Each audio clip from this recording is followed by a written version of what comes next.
February 4, 2010. Real estate capital market leaders cautiously optimistic.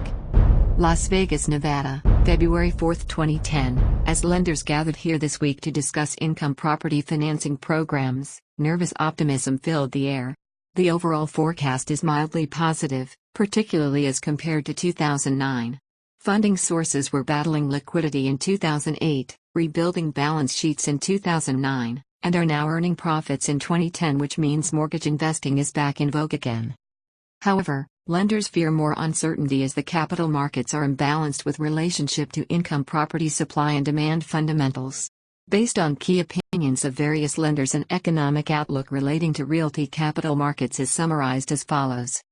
Modest job growths combined with controlled government spending discussions directly affect the current economic recovery, slowly trickling into the real estate capital markets. A 10% plus unemployment rate is still problematic, though.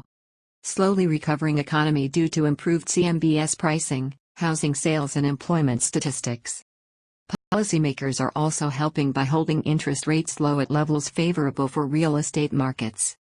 Industry leaders are reporting a pickup in capital activity, including hiring staff, allocating more funds for advertising/marketing and bidding on more transactions. Commercial property problems loom, including hanging vacancy, especially office and retail, less space needs, increased operating costs. As lenders work out of their legacy problems, new funding goals surface which are clearly more ambitious than 2009.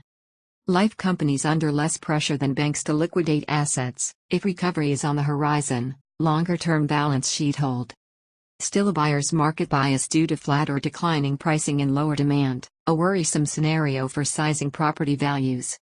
In summary, industry experts agree that these and other factors will assure that mortgage capital will be readily available in the foreseeable future.